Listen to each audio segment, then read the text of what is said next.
Hello, hi everyone.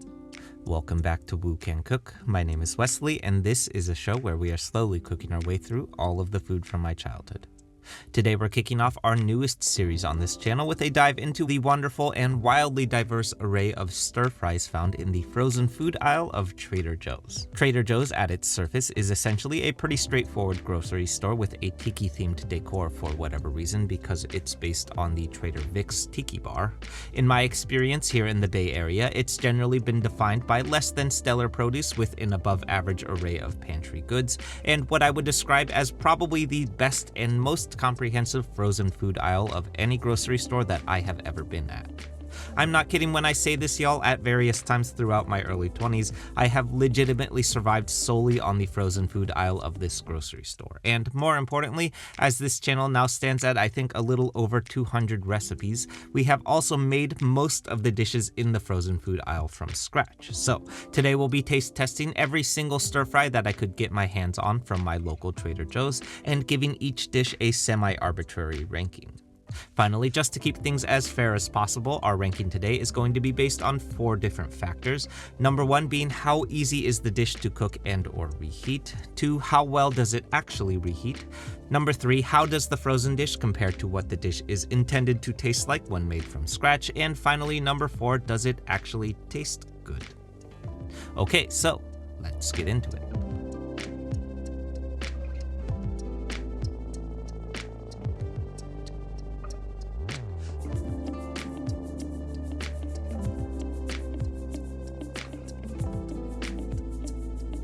Okay, so first up on our list of contenders is the Trader Joe's Mandarin Orange Chicken. Now, I'll be absolutely honest, my expectation for this one is pretty low, mostly because I think there's only one real way of achieving a crispy piece of fried chicken, and that is it has to be fried, deep fried ideally. So, I'm fairly skeptical that we can actually achieve crispy goodness with a baked orange chicken. Fundamentally, cooking this one is pretty much as easy as it can get. We've got a rimmed baking sheet, 400 degree F oven for 15 to 20 minutes, then into a mixing bowl and combined with our pre-mixed glaze that has been warmed in the microwave for 45 seconds and served over rice. And now, y'all, I gotta say that this chicken is pretty good. I don't understand how they have actually achieved it, but each piece of chicken is crispy and crunchy on the exterior while also still juicy and tender on the interior. The breading is crisp without being too dense in what I would guess is a pretty standard flour and cornstarch coating. The glaze is a little bit sweet for my taste, but to be fair, this is sort of what the dish is supposed to taste like.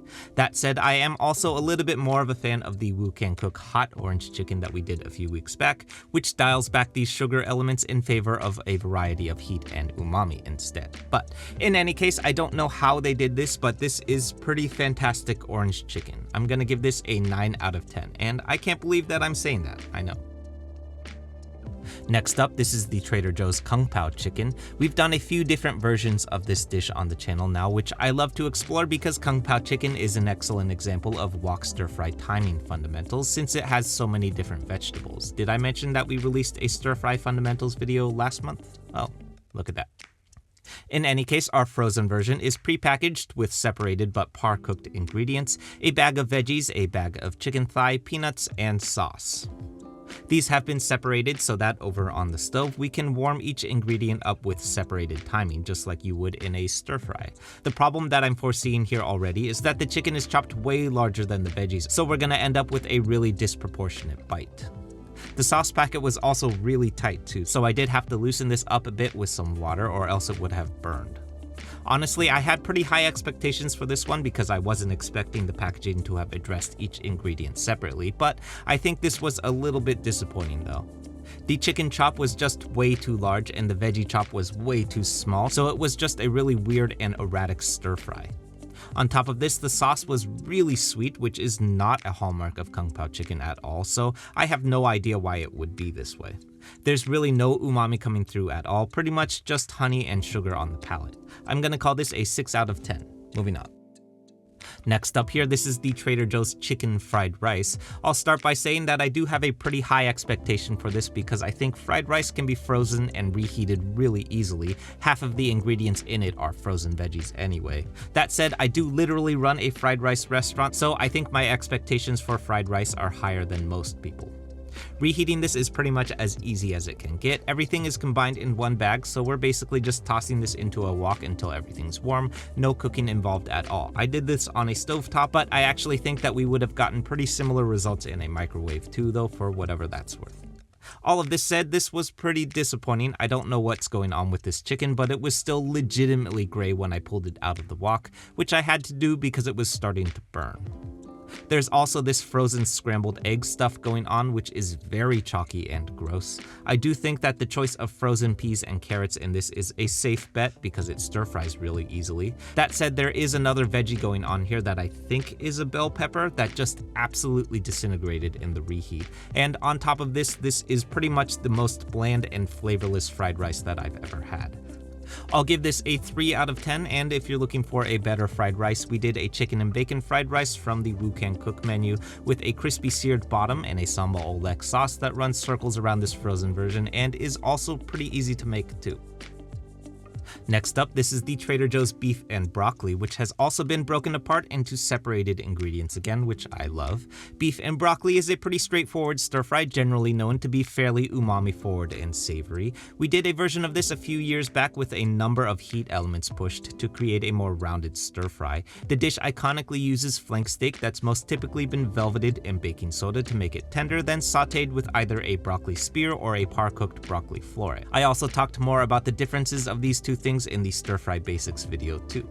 Our Trader Joe's version today comes together pretty similar to how our Kung Pao Chicken did. We're batch cooking the broccoli, then the beef, then combining with the sauce package, which again was too tight and needed some water to keep it from burning. You'll notice that because we are working with frozen broccoli, the fry to the broccoli actually caused the florets to start burning, which is why we've got black flakes of floret floating around. The beef also appears to be breaded and fried, I think sort of like how a Mongolian beef would be made. Definitely not appropriate for a broccoli beef stir fry though. Despite this though, there's also not really any discernible crisp to the beef either, so personally I would recommend doing this in a microwave just to keep that broccoli from burning. On top of all of this, the dish is also really sweet again, which is absolutely not a hallmark of this dish. I don't know what's going on or why all of these are so sweet. Is this what people think Chinese food is? Just sugar beef and sugar chicken? I don't know. This is bad. 2 out of 10. Use the Woo Can Cook recipe. It's got complex flavors, tender flank steak, and again, fairly approachable for most folks to make. Moving on, next up, this is the Trader Joe's Chicken Karaage, which now, I know that this technically isn't a stir fry, but it is in the same category though, and I also have a pretty high hope for this because the orange chicken was just so good. Once again, very similar, rimmed baking sheet, 18 minutes in a 450 degree F oven. Right away, this seems way too hot, and these are definitely gonna burn before they're warmed, but you know, for science. Then I'm also just warming this aioli in warm water. As I predicted, these definitely burned, but I was also able to salvage most of the nuggets though. That said, it ultimately didn't matter because this is just really bad. Let's start with the aioli, which I think is literally just mayonnaise based on the texture. Not only that, but it's also really sour, which kind of makes me think that it might be spoiled mayonnaise. Gross. On top of this, the breading on our chicken is really dry and flavorless, like not even flavored with salt, literally just dried chicken nuggets. This is also not the texture that we're looking for in a karaage too. Chicken karaage is iconically made with potato starch, which creates really unique craggly textures when fried. This Trader Joe's version reminds me more of a dino nugget or a McDonald's chicken nugget. Then on top of this, an aioli is an emulsion sauce made from olive oil. You can use mayo as a shortcut to create an aioli, but it should leave you with an emulsified sauce. This is literally just spoiled mayonnaise. So yeah, I don't know what this is, but it's not chicken karaage. 1 out of 10. Next up, this is the Trader Joe's shrimp lo mein, which in addition to also being broken apart by ingredient, is the first and only item with a raw, uncooked protein. Yes, our sauce package here has raw, uncooked shrimp in it. I have mixed feelings about this. On the one hand, I do think that shrimp freezes really well when done properly, but I also think that frozen lo mein never works very well just because it's such an incredibly delicate ingredient and overcooks so quickly. The cook process here is pretty straightforward. We're basically sauteing the noodles until warmed, then adding our sauce package and tossing until the shrimps cook for about 1 to 2 minutes. As I expected, the noodles are definitely overcooked a little bit, but I'm gonna give some leeway on this because you really should have known this when you bought the thing from the frozen food aisle. Plus, I also feel like this wouldn't have happened if I had defrosted the noodles before cooking it. The veggies are reasonably well cooked, if not just slightly over. Again, I think this might have benefited from me defrosting the package before sauteing, and we might have avoided both of these problems. All of this said, the shrimp is cooked perfectly because, well, we literally just cooked it.